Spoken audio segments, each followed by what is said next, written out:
What if I told you one of the biggest bank heists in French history was pulled off with zero guns, zero alarms, and a lot of wine?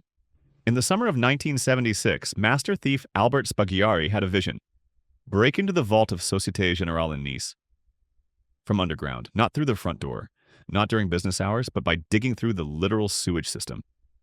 His gang spent months burrowing a tunnel from the city's sewers to the bank. 8 meters deep, 25 meters long, reinforced walls. No noise, no suspicion.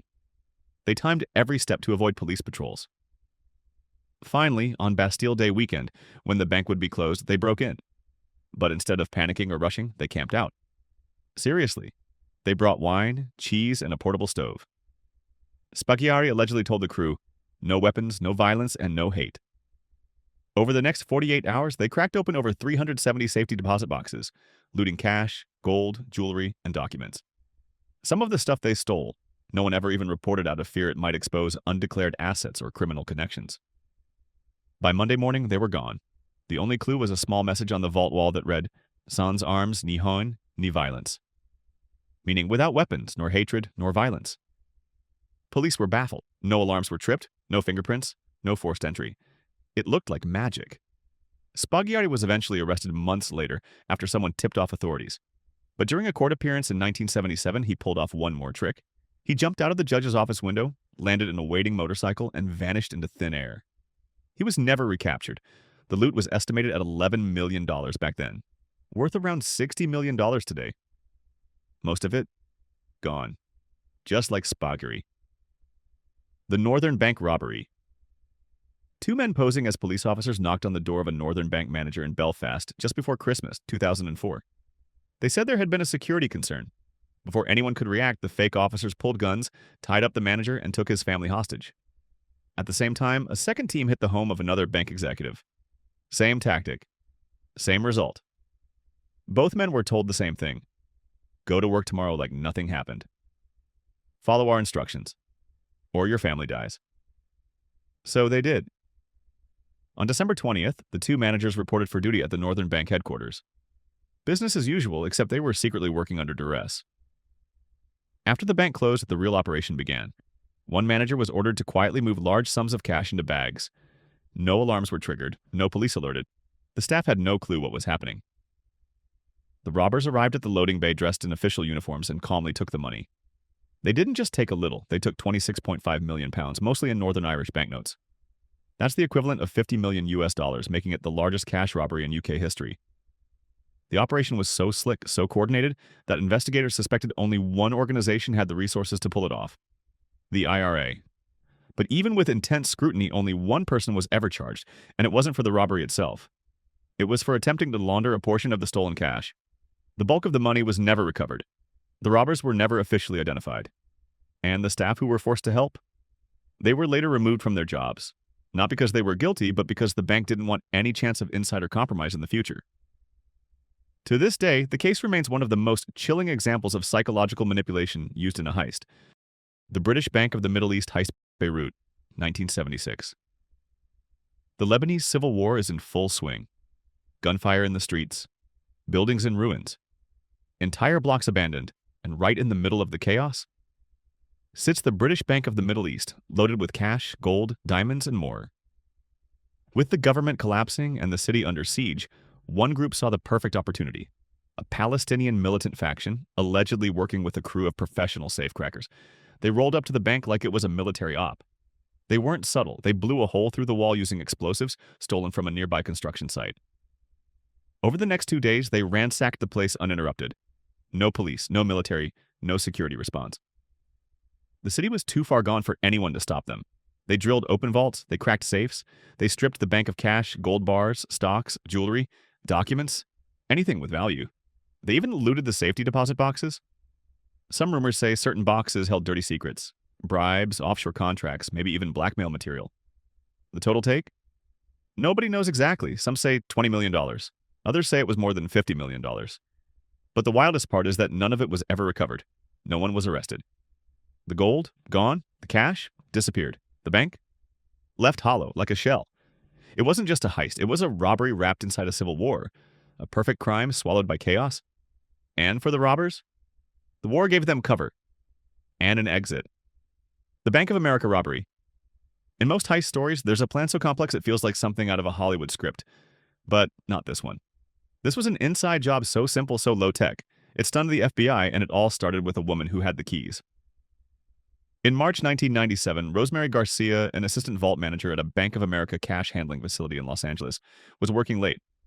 It wasn't unusual. As a trusted employee, she had full access to one of the most secure vaults in the city, holding millions in unmarked, untraceable cash. What no one knew was that Rosemary had been planning a robbery for months. She wasn't working alone.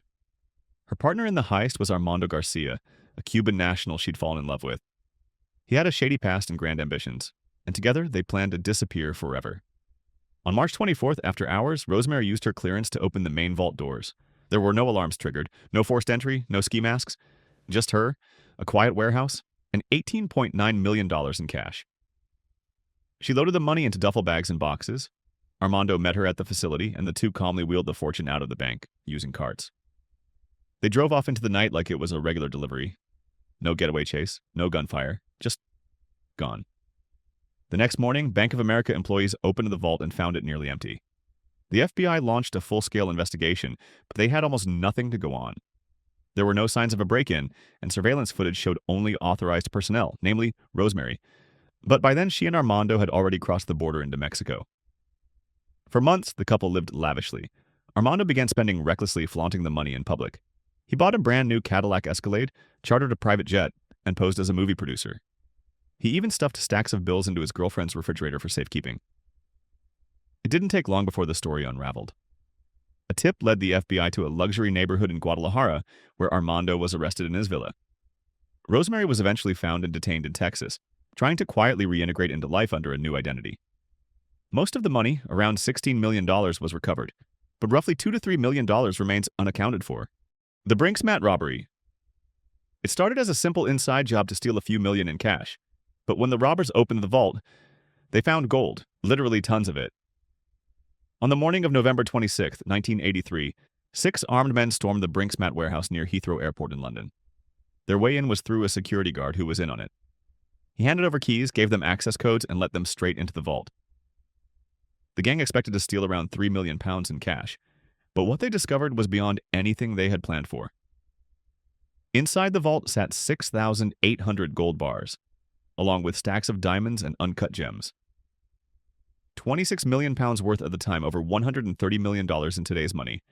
It was the largest gold heist Britain had ever seen. Realizing what they were looking at, the thieves took everything. Gold bars, platinum, traveler's checks, diamonds, whatever they could get their hands on. They escaped in a van, leaving behind only a few clues, and one of the most explosive financial crimes in UK history. But stealing the gold was only half the job. Now they had to launder it, and that's where things got darker. The raw gold was melted down in makeshift foundries and recast with fake hallmarks, then sold back into the market. It's believed that some of that stolen gold is still circulating today, embedded in jewelry, watches, and bars bought by unsuspecting customers. The laundering operation was massive and involved corrupt businessmen, international buyers, and even crooked lawyers. The proceeds were funneled into real estate, offshore accounts, and luxury lifestyles. But it came at a cost. In the years following the robbery, dozens of people connected to the gold began turning up dead. Hit jobs, murders, mysterious accidents. The media began calling it the curse of Brink's mat. One of the masterminds, Brian Robinson, was eventually caught and sentenced to 25 years in prison. Another, Anthony Black, the insider security guard, received 6 years. But the gold? Most of it was never recovered. The case exposed just how fragile international financial systems could be, and how something as old-fashioned as melted gold could bring down banks, law firms, and entire criminal empires.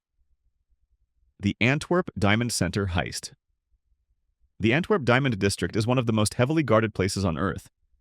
Billions in gems pass through its vaults every year, and right in the center of it all sat the Antwerp Diamond Center, a fortress protected by multiple layers of cutting-edge security. Infrared motion detectors, magnetic locks, Doppler radar, heat sensors, a private security force, and a 24/7 police presence just 100 meters away. But none of that stopped a crew known as the School of Turin, led by mastermind Leonardo Notarbartolo, a well-dressed, soft-spoken man who had spent years building credibility in the district. He rented office space in the building 2 years prior. He posed as a legitimate diamond dealer. He came and went daily, always in a suit, always polite, slowly becoming invisible to everyone around him. Then, over a single weekend in February 2003, the real plan went into motion. Using a custom-made magnetic device, they disabled the vault's magnetic locks. They recorded the infrared sensor's timing and mirrored its signal to trick the motion detectors. They sprayed hairspray on heat sensors to temporarily blind them. They picked the lock on the steel vault door, and to top it all off, they disabled the internal security camera with a plastic bag. Just before walking in, they opened 123 out of 160 safety deposit boxes, carefully selecting the most valuable ones. Diamonds, gold, cash, bonds, jewelry. Over $100 million worth of valuables gone without a trace. When security returned Monday morning, the vault was open, but nothing was broken. No alarms had been triggered, no motion detected. Just empty boxes, and a single half-eaten salami sandwich left behind. That sandwich became the crew's undoing.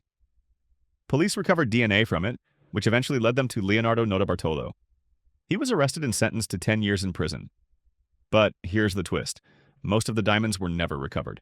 And Notarbartolo insisted until the end that the job wasn't his idea.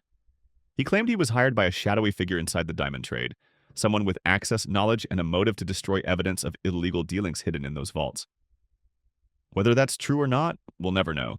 What we do know is that this wasn't a brute force robbery. It was one of the most sophisticated, surgical, and perfectly timed heists in history, and it went down in a building that was supposed to be impenetrable. Did you enjoy this breakdown? Then hit that subscribe button for part 2.